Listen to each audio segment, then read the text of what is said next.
Can you hear me? How many of you have read the book of Esther lately? We've been studying this in our Sunday school class, and it's really pretty interesting. I challenge you to reread it again. It's only 10 chapters long, so that might be something good to do this afternoon. And better yet, why don't you come and join our Sunday school class? Ray Wright is our teacher, and he makes it pretty interesting. He has some good discussions. And I'm going to be reading from the book of Esther for my scripture. I'm going to be reading the 3rd chapter, verses 1 through 6. Now this was during the reign of King Xerxes. Now King Xerxes wasn't a very strong king. He liked to have a lot of banquets and parties, and much of the time he wasn't sober. He delegated a lot of his power.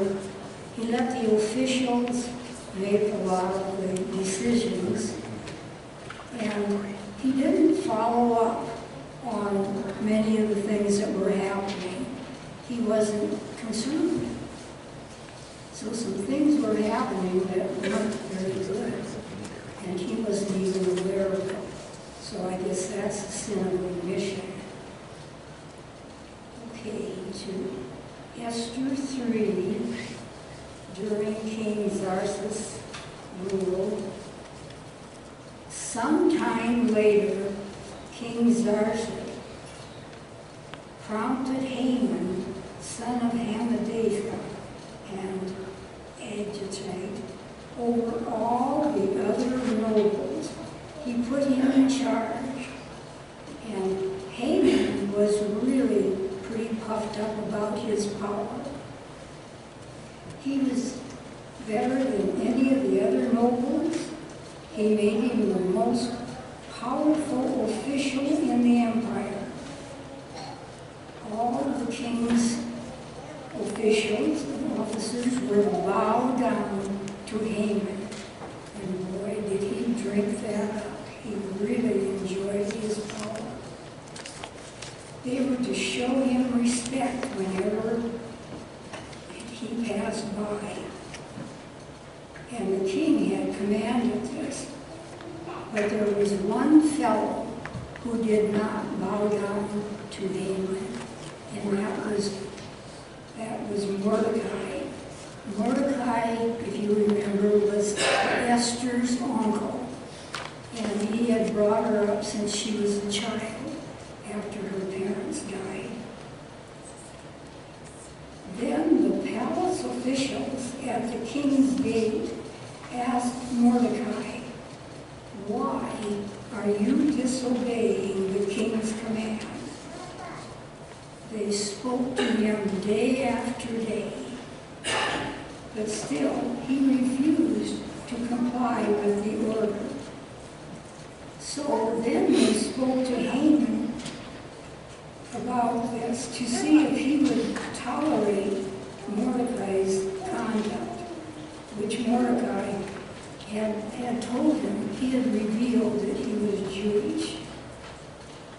When Haman saw that Mordecai would not bow down and honor him, he decided that he was going to get rid of him. He was really angry. He wanted to get rid of Mordecai, but he didn't want it to be very obvious. So he was willing to get rid of thousands of the Jewish people just so he could get even with Mordecai.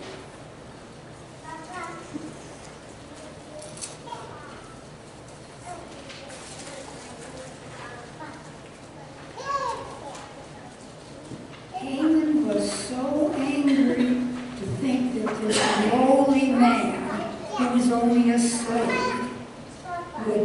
not show him respect. After all, he was a high official. He was the highest in the country. King Xerxes had made him higher than anyone else. He really had a lot of pride. And he was now going to have to get even with this man. Now Haman was plotting a way to do it in sort of a secretive way so that it wouldn't show that he was getting revenge. To get his revenge, so what? If he had to get rid of thousands of the population. Now this is in Persia. Haman was more concerned about his reputation than the lives of all of these Jewish people. Don't you wonder, how can anyone have such an evil mind? How can they think in such a way? And I guess the answer is, if you live this way day after day, thinking of oneself, I guess maybe it isn't hard. And all of the interests are just your own. You don't care about anyone else's needs and wants. Could anyone become this selfish, this self-centered? I just don't know what kind of a person could be this way. But Haman was. Have you ever wondered about these mass shooters? These people that will take a gun and go into a mall and just start shooting at random. About someone who can go into a school and start destroying the children and the teachers. What is in their minds? It certainly must not be God. Can we make sure that we think of others first instead of ourselves and our own wants and interests?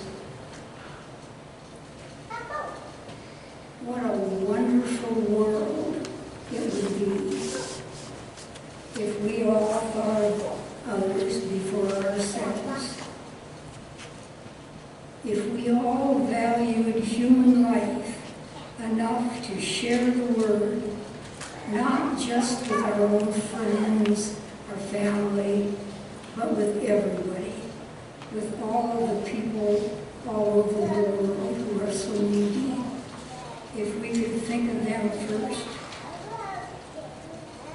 could we be like Queen Esther when she went to King Xerxes to ask for freedom for her people? She knew that he might have had her beheaded because she was a Jew. But yet she was unselfish enough and brave enough to go and ask for the freedom for her people. What a wonderful world it could be if we would be like her. I challenge you to go home and read the book of Esther. You'll enjoy it.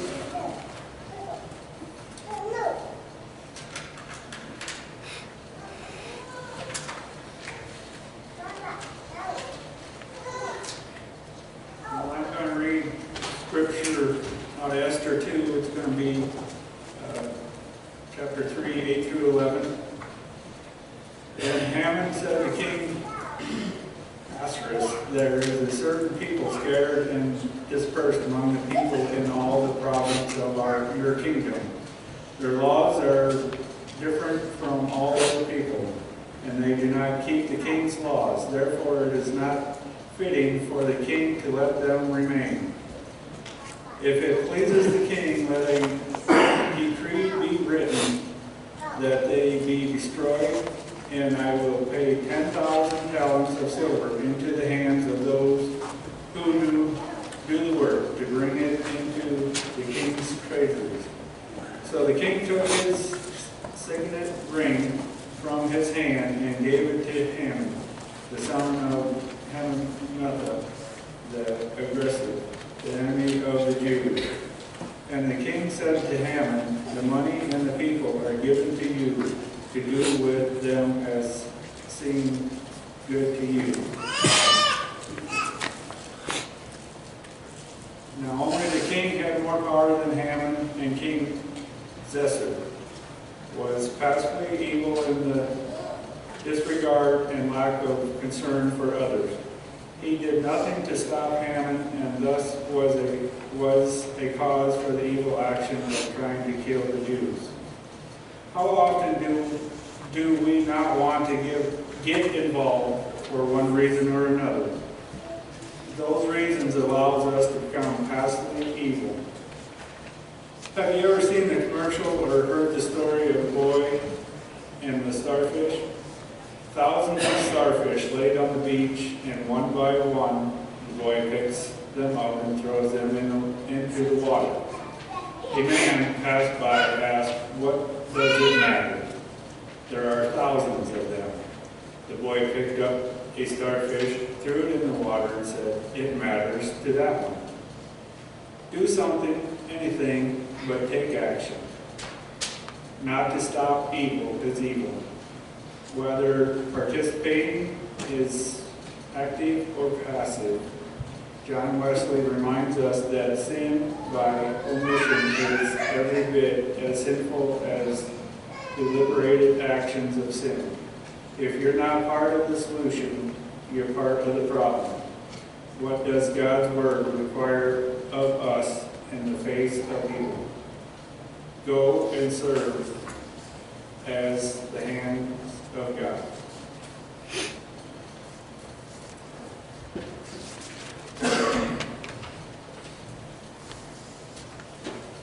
This is Esther 2:19 through 23. When the virgins were assembled a second time, Mordecai was sitting at the king's gate, but Esther had kept secret her family background and nationality, just as Mordecai had told her to do, for she continued to follow Mordecai's instructions as she had done when he was bringing her up. During the time Mordecai was sitting at the king's gate, two of the king's officers who guarded the doorway became angry and conspired to assassinate the king, Xerxes.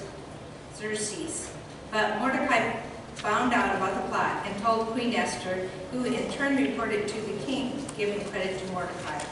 And when the report was investigated and found to be true, the two officials were hanged on the gallows. All this was recorded in the book of the annals in the presence of the king. So we see that honoring God was more important to Mordecai than fearing Haman's threats. He and Esther chose to fight evil and honor God, even though they could lose their lives. They fasted, prayed, and took action against evil. Exodus 23 states, "You may worship no other God than me." Mordecai had done the right thing by reporting the assassination attempt on the king. This was part of God's plan to save his people. In the remainder of the book of Esther, Mordecai and Esther allow good to triumph over evil because God chooses it. Look back through your life or look at a situation where you can see God arranging actions for his purpose. When we trust in him and follow his guidance, we are blessed. He is honored and good prevails. Today, evil still runs rampant. How do we as Christians live lives of God's goodness, shed God's salt and light on others to triumph over evil? Let us ponder these thoughts and go and serve as the hands of Christ.